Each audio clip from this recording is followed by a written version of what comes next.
이거 좀 슬픈 소식인데 우리 청년부에서 굉장히 중요한 인물이죠. 차나 형제. 예. 예. 내일부터 잠깐 우리를 떠납니다. 예. 3개월 정도 우리를 떠나서 있다가 3개월 뒤에 돌아올 예정이라고 하네요. 예. LA로 간다고 합니다. 예. 좋은 기회가 생겨가지고 인생 경험 그리고 노동 경험 아무튼 다양한 경험을 쌓고 돌아오는 시간이니까 여러분 너무 염려 마시고 또 와서 또 기타 들면서 치면서 찬양이 또 할 거니까요. 그렇죠? 예. 머리가 더 길어져 있을지 모르겠네요. 아무튼 잘 맞아주셨으면 좋겠습니다. 이것도 불안하죠. 예. 우리는 누군가를 떠나보낼 때 불안해요. 찬양제가 LA 간다고 하면은 거기 되게 화려한 데 아닌가요? 그렇죠? 왜 불안할까요? 네, 불안합니다. 가서 신앙을 잘 하고 있으려나? 주의 성수는 하고 있을까? 밥은 잘 먹고 다니나? 그런 여러 가지 걱정들이 듭니다. 여러분들도 그러시죠? 한숨 소리가 들렸는데 예. 우리는 사랑하는 사람, 붙어있던 사람과 떨어지게 되면은 그에 대한 불안감을 느끼게 되어 있어요. 제 아들 선민이가 드디어 어린이집을 갔어요. 처음에 어린이집을 갔는데 불안하죠. 그러니까 오랫동안은 못 붙어 있고 한 몇 시간만 있다가 가서 데려오는 식으로 해가지고 시작을 했습니다. 처음 일주일은 잘 견디다가 그 다음 주일에 얘가 울더라고요. 그러니까 그래서 거기 선생님이 밥 먹고 양치하고 있으면은 엄마가 띵동하고 올 거야. 그래서 얘가 그렇게 잘 견디고 있다고 합니다. 이제는 좀 아는 것 같아요. 오는 거를. 그래서 그렇게 불안해하지 않았는데 처음 떨어질 때 그런 불안감을 느끼는 것. 여러분도 언젠가는 분리된 때가 와요. 그렇죠? 여러분에게 친숙하고 익숙한 환경에서 분리된 때가 옵니다. 안 올 수는 없어요. 오게 되어 있어요. 그 반증으로 보시면은 여러분 부천평안교회에서 오랫동안 함께 있었던 분들 지금 생각해보면은 그때 사람들 많았었는데 내 친구도 많았는데 점점 가면 갈수록 다 떨어져 나가고 이렇게 혼자 있는 경우도 있고 그렇죠? 그런 경우 우리 또 새로운 만남을 또 경험하게 돼 있고요. 결혼도 마찬가지고 여러분의 진로도 마찬가지고 이사도 마찬가지고 우리는 인생을 살아가면서 수많은 만남과 헤어짐을 반복하게 되어 있어요. 예. 그래서 여러분들 잘 사귀어 두시고 영원히 가면 좋겠지만 분명히 여러분 중에 누군가는 또 떠날 분들이 계실 거고 또 다른 분들이 들어올 겁니다. 그렇죠? 내년에 또 다른 새내기들이 들어와요. 예. 모른 척 하지 마세요. 잘 해주시고. 예. 우리는 그 분리 상태의 초조함을 느낀다는 거죠. 오늘 본문을 보시면 바울이 그런 초조함을 느끼지 않았을까 예상을 해볼 만한 상황입니다. 17절 말씀을 보시면은 바울이 그 데살로니가 교회 형제들한테 이렇게 말을 합니다. 형제들아, 우리가 잠시 너희를 떠나는 것은 얼굴이요 마음은 아니니 너희 얼굴 보기를 열정으로 더욱 힘쳤노라. 지금 데살로니가 교회에 그 사람들을 보고 싶어 해요. 지금 바울은 떨어져 있거든요. 멀리 있거든요. 정말 그렇게 원하는데 어땠는가? 18절.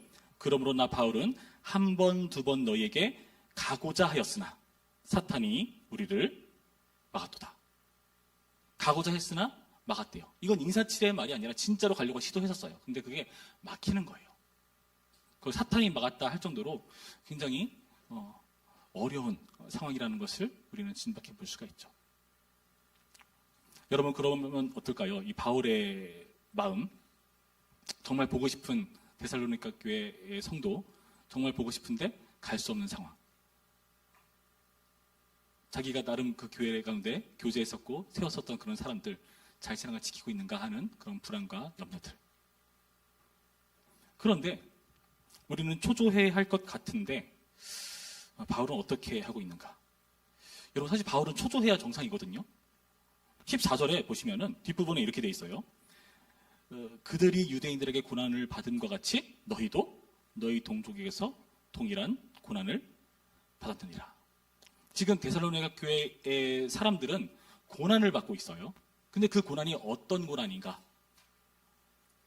보시면은 그들이 유대인들에게 고난을 받음과 같이, 유대인들에게 고난을 받은 것 같이 데살로니가 교회에 있는 교인들도 그 유대인들이 받는 고난과 동일한 고난을 받고 있다고 말해요. 그리고 바울은요, 그 유대인들이 어떠한 고난을, 어떠한 핍박을 가했는가를 설명합니다. 그걸 보면은 이 데살로니가 교회 성도가 당하는 고난을 우리가 예상해 볼 수가 있어요. 그게 어디 나와 있는가? 15절 봅니다. 15절. 유대인은 주 예수와 선자들을 죽이고 우리를 쫓아내고 하나님을 기쁘시게 하지 아니하고 모든 사람에게 대적이 돼요. 자, 봅시다. 누구를 죽인다고요? 주 예수와 선자들을 죽인다. 선자들은 어떤 사람들이죠? 구약 시대에 하나님 말씀을 전해줬었던 사람들이죠. 그 구약의 선자들을 죽인다. 우리를 쫓아낸다. 우리는 누굽니까? 사도 바울을 비롯한 신약의 사도들을 말해요. 하나님의 말씀을 증거하는 사람들. 그들을 쫓아낸다. 결국 구약의 선지자나 신약의 사도나 동일한 목적을 가지고 있죠. 하나님의 말씀을 전하는 일. 그러나 그것이 다 좌절되는 상황. 죽이고 쫓아내고. 그게 곧 여기에 나타난 주 예수를 죽이는 것이죠. 여러분 봅시다. 지금 어떤 고난인가를 유추해 볼 수 있는가 하면은 하나님의 말씀이 거부당하는 고난을 확인해 볼 수 있어요. 어느 정도의 고난이죠? 말씀을 거부한다는 게 단순히 듣기 싫으니까 하지마 차원이 아니에요. 죽이고 쫓아내는 차원.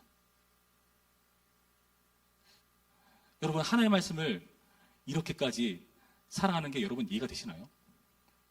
하나님의 말씀을 정말 받기를 원하는데 이 말씀을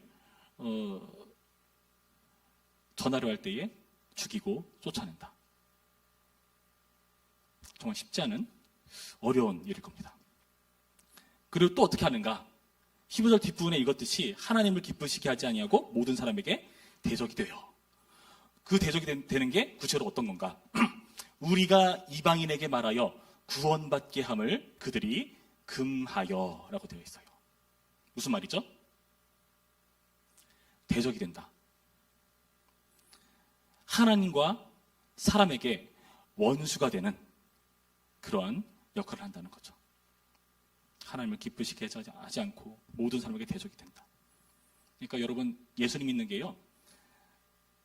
사람들에게 세상에게 여러분 원수가 되는 거예요. 대적이 되는 거예요. 그 비슷한 경험 하신 적 있으신가요? 직장이나 학교나 가정이나 내가 혼자 믿어가지고 좀 어려운 상황들 그런 분이 있는지 모르겠습니다. 대충 예상할 수 있겠죠. 그런 분들이라면 하나님과 사람에게 원수처럼 느껴지는 그런 원수처럼 대하는 그런 세상. 그러니까 하나님의 말씀을 거부하고 회방하는 그런 세상 가운데 지금 데살로니가 교회 성도가 놓여 있다. 그들을 두고 지도자 바울은 지금 떨어져 있습니다. 찾아가려고 했었는데 못 와요. 여러분 어떠시죠? 여러분 어떠십니까?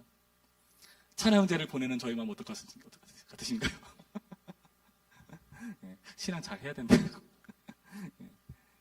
그 마음, 여러분. 그런데 그런 고난에도 불구하고 뜻밖의 이 사도 바울은요, 이상한 말을 하고 있어요. 19절과 20절 말씀 볼까요? 19절과 20절 말씀. 우리의 소망이나 기쁨이나 자랑의 면류관이 무엇이냐? 그가 강림하실 때 우리 주 예수 앞에 너희가 아니냐? 너희는 우리의 영광이요 기쁨이니라. 자, 봅시다. 지금 사도 바울이 이들에게 찾아가려고 2번이나 했는데 다 사단에게 저지당했다고 말을 해요. 18절에. 그리고 나서 19절이 시작되는 겁니다. 여기 원문에서는 표현되어 있지만 원래 원문에는 왜냐하면이라는 표현이 있어요. 우리가 막았도다. 왜냐하면 그리고 나서 하는 말이 소망이나 기쁨이나 자랑의 면류관이 뭐냐? 바로 니네다. 니네가 우리의 영광, 기쁨이다. 지금 이렇게 말하고 있는 거예요. 좀 인간관계가 이상하지 않나요? 나 너네한테 못 가서 불안해, 초조해, 힘들어, 보고 싶어 죽겠어 여야 되는데 아니요. 그러지 않고 오히려 그래서 나는 너네를 영광스럽게 여겨, 기쁘게 여겨 라고 말하고 있는 이상한 인간관계. 여러분 어떻게 이렇게 반응할 수 있을까요? 왜 사도 바울은 이 데살로니가 그 교회에 대해서 이렇게 그들을 영광과 기쁨으로 여기는 태도로 있을 수 있는가? 그렇게 멀리 떨어져 있는데 아무것도 손쓸 수 없는데 그게 무슨 의미인가? 여러분 13절과 14절 말씀 우리 한 목소리로 있습니다. 13절 14절 시작. 이러므로 우리가 하나님께 끊임없이 감사함은 너희가 우리에게 들은 바 하나님의 말씀을 받을 때에 사람의 말로 받지 아니하고 하나님의 말씀으로 받음이니 진실로 그러하도다. 이 말씀이 또한 너희 믿는 자 가운데서 역사하느니라. 형제들아, 너희가 그리스도 예수 안에서 유대에 있는 하나님의 교회들을 본받는 자 되었으니 까지만 있습니다. 자, 보죠. 이들이 그런 고난과 핍박에도 지금 유대에 있는 하나님의 교회들을 본받는 자처럼 살고 있다. 그러니까 유대에 있는 교회들이 그 당하는 그 박해를 감당하고 있다라고 말하고 있는 거예요. 무엇 때문에? 하나님의 말씀을 받았기 때문에. 사람의 말로 받지 않고 그 말씀을 하나님의 말씀으로 받았기 때문에 나는 너네가 그렇게 동일한 고난을 받는 걸 보면서 오히려 이 사실을 확인한다. 너네가 내가 전했던 하나님 말씀을 그냥 사람의 말로 받지 않고 진짜 하나님 말씀으로 받았구나 라는 것을 바로 여기서 확인하는 겁니다. 여러분, 이게 기쁨이 되는 거예요. 저는 찬양제가 거기서 간 게 영광과 기쁨이 되었으면 좋겠습니다. LA인데 여기까지 막 소식이 들려오는 거예요. SNS를 통해서. 찬양 형제의 행적. 그래서 네, 신앙을 다 지켜나가고 오히려 막 외국산에서 전도하고 막 그러는 모습들. 괜한 말을 했나? 여러분, 고난으로 입증되는 게 있다고 밝혀주는 겁니다. 고난을 통해서 내가 하나님의 말씀을 진짜 하나님의 말씀으로 받는가가 증명되는 거라는 거죠. 여러분, 이 원리가 중요합니다. 시험을 본다는 것의 목적이 뭘까요? 시험을 왜 볼까요? 여러분, 시험을 안 보면요, 내가 나의 실력을 가늠할 수 있을까요? 나의 실력과 나의 현재 상태를 가늠하기 위해서 시험을 보는 거죠. 여러분, 어려움과 고난이라는 것은 여러분의 신앙의 실력을 확인하는 겁니다. 내가 지금 어디까지 와 있는가. 여러분, 이 자리에 앉아있는 걸로는 확인 안 돼요.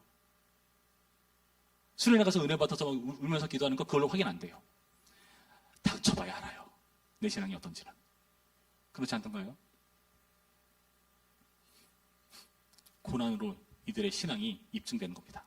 아, 이들이 진짜 하나님의 말씀을 받았구나. 그 말씀이 그 안에서 역사하는구나를 그들이 그 고난을 짊어짐으로 증명하는 겁니다.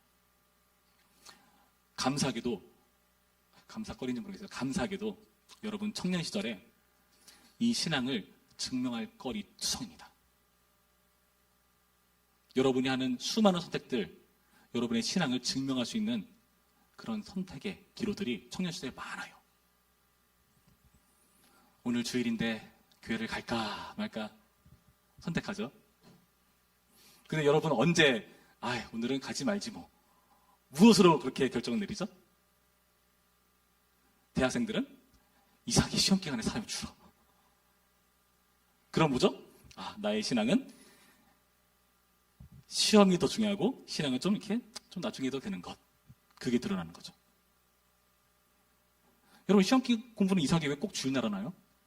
좀 물어보고 싶어 진짜. 왜 하필 꼭 주일날 하지? 죄예요, 여러분. 시험 공부해야 돼서 핑계가 아니에요, 여러분. 그거 전에 해놨어요, 저. 안 그러면 여러분 계속해서 여러분 삶의 기로 가운데 그런 문제 비슷한 게 올 때마다 시험 정도에서 이렇게 타협하는데 앞으로 여러분 계속 넘어집니다. 분명히요. 고3 때 이상한 명분을 주죠. 고3이니까 공부하자 하면서 명분을 줘요. 이들이 안 나와도 괜찮은 것처럼 명분을 줍니다. 말도 안 되는 명분이에요. 여러분 고3 때 미안해요. 재수한 친구들 미안해요. 그때 당하는 그때의 어려움과 고난 되게 허 보이죠? 인생 살면은 그거 진짜 별거 아니에요. 그걸로 막 목숨을 왔다 갔다 그 정도 차원 아니에요, 여러분. 하나님은요, 여러분에게 더 큰 차원을 계획하고 써내고 가고 계세요. 여러분, 이 사실을 인정해야 됩니다. 직장을 선택해야 됩니다. 여러분, 무엇을 보고 직장을 선택합니까? 주의 성수가 가능한가? 돈을 좀 더 주나? 여러분, 어디서 드러나는 거죠? 경제적인 나의 한계, 나의 신앙을 가늠하고 좌우하는 것들이 그런 유혹과 시험에서 여러분 무너져버리는 수준이라면 여러분의 신앙이 거기서 딱 드러나는 겁니다. 여러분, 내가 주일날 빠지지 말고 교회 나와라 그 말을 하는 게 아니에요. 여러분 착각하시면 안 돼요. 여러분이 할 수만 있거든 여러분의 상황과 형편을 내가 조절할 수 있다면 여러분의 신앙의 것을 선택해야 된다는 말을 하는 거예요. 지금 직장에서 정말 어쩔 수 없는 상황은 당연히 어쩔 수 없이 가야 되죠. 초대교회 때도 그랬어요. 이 당시 사람들 종들은요 주일날 하나님 예배하고 가서 주인 섬겼어요. 종 역할을 했어요. 어쩔 수 없는 거잖아요. 그건요. 그렇죠? 근데 최소한 뭐는 있죠? 이들은 그 상황에서 발버둥 치는구나, 애쓰는구나, 최선을 다하는구나, 그게 드러나잖아요. 그리고 여러분 이게 한 번, 두 번 반복되면은 한 세 번째 넘어가면은 자연스러워져요. 그러면서 뭐 남들도 다 이러는데 뭐 당연한 거지. 그 정도로 여러분이 여기고 있다면은 여러분 신앙은 진짜가 아닐 확률이 높지 않을까요? 여러분 이것을 확인해야 되는 겁니다. 마태복음 5장에 보시면요, 세상에서 살아가면서 고난당하는 하나님 나라의 백성들을 소개합니다. 심령이 가난하고 애통하고 의에 줄이고 목마른 사람들, 다 세상 가운데서 부딪혀서 나타나는 현상이에요. 왜 부딪히죠? 당연하죠. 세상이 살아가는 원리와 내가 살아가는 원리가 다른데 부딪힐 수밖에 없죠. 그렇죠? 다들 짜장면 먹겠다는데 난 짬뽕 먹는다 그러면 부딪히죠. 당연히. 당연한 거예요. 근데 그게요, 마태복음 5장에서는 천국을 소유한 자로서 증명된 거기 때문에 기뻐하라고 말하는 거예요. 그래서 팔복이죠. 복되다. 니네가 복된 사람이라는 게 확인되었다. 무슨 말이죠? 애통한 게 복되다는 게 아니라 애통한 것으로 천국이라는 복을 소유한 게 증명되었다는 것으로 기뻐하는 거죠. 그러면 이 오묘한 원리를 여러분 이해하셨으면 좋겠습니다. 신앙은 단순합니다. 복잡하지 않습니다. 지금 사도 바울은 단순한 신앙을 얘기하고 있어요. 16절 뒷부분 볼까요? 뭐로 되어 있죠? 16절 보시면은 전체 읽을게요. 우리가 이방인에게 말하여 구원받게 함을 그들이 금하여 자기 죄를 항상 채우매 노하심이 끝까지 그들에게 임하였느니라. 그러니까 세상 가운데 하나님 말씀을 거부하고 회방하는 사람들은 하나님의 진노 가운데 있다는 것을 바울은 선포해요. 19절과 20절 말씀 뭐였죠? 우리의 소망이나 기쁨이나 자랑이 면류관이 무엇이냐? 그가 강림하실 때 우리 주 예수 앞에 너희가 아니냐? 너희는 우리의 영광이요 기쁨이니라. 하나님의 말씀을 수용하고 역사하는 것을 보는 사람들, 그 사람들은 영광과 기쁨이라고 단순하게 말합니다.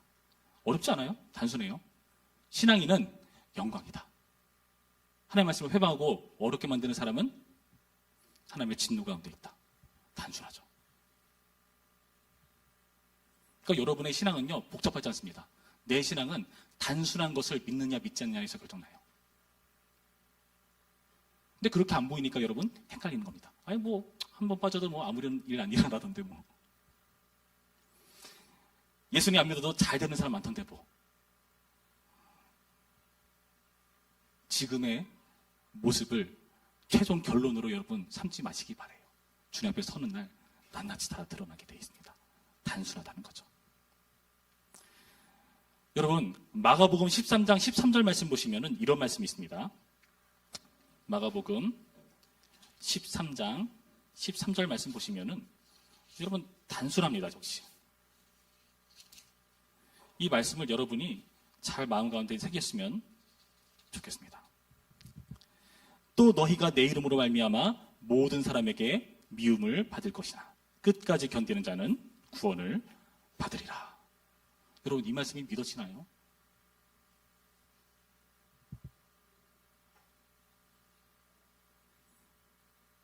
청년의 때 여러분 수많은 선택의 기로들이 있습니다. 제가 말씀드렸죠. 청년의 때가 이런 신앙을 증명할 수 있는 좋은 기회가 많이 주어집니다. 끝까지 견디는 자는 구원을 받는다. 이 말씀을 여러분 마음 가운데 새기시길 바라요.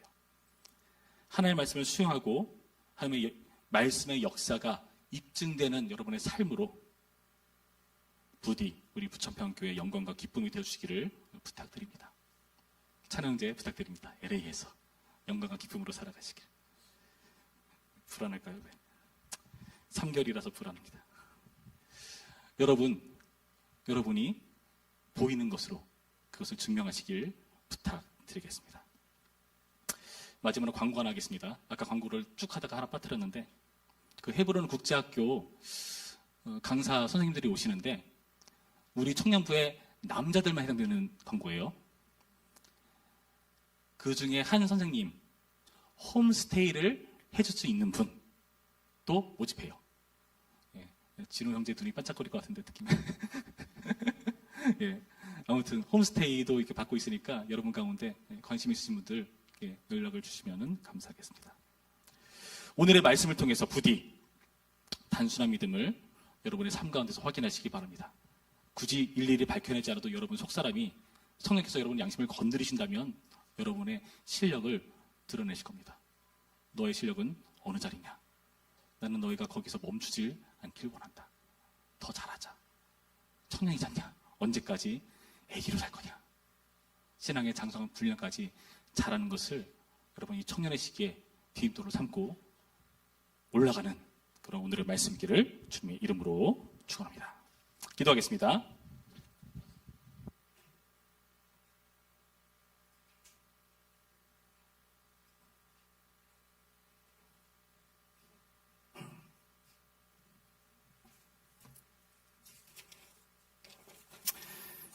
참 좋으신 하나님, 우리 가운데 우리의 신앙을 보기를 원하시고 확인하길 원하시는 주님의 도전 앞에 우리가 섭니다. 그 앞에 우리는 회피하고 숨으려 하지만 주님께서는 끝내 우리를 그 고난의 자리에 맞닥뜨리게 하시고 끝내 우리의 신앙을 받아내시려고 일하십니다. 우리에 대한 주님의 기대와 생각이 우리의 기대보다 훨씬 큽니다. 그래서 우리는 원치 않는 고난 또한 때로는 감수해야 합니다. 그렇게 해야 잘할 수 있고 클 수 있고 실력이 향상되기 때문입니다. 그 고난의 자리로 우리를 몰아넣으시는 하나님, 청년의 때 이해할 수 없지만 우리 가운데 끝까지 말씀하셔서 우리 가운데 끝까지 함께 하셔서 끝내 승리할 수 있도록 인도해 주시옵시고 정말 나는 하나님의 말씀을 수용하고 그 역사를 보는 자인지 하나님의 말씀을 거부하고 회방하는 사람의 그 세상 가운데 놓여 있는 것은 아닌지 돌아보면서 오늘도 그 말씀 앞에 우리를 복종시키고 순종하는 자 될 수 있도록 인도해 주시옵소서. 하나님의 말씀을 사람의 말로 받지 않고 하나님의 말씀으로 받는 것을 보여주는 우리 모든 청년 될 수 있도록 인도하여 주시옵소서. 예수님의 이름으로 기도했습니다. 아멘.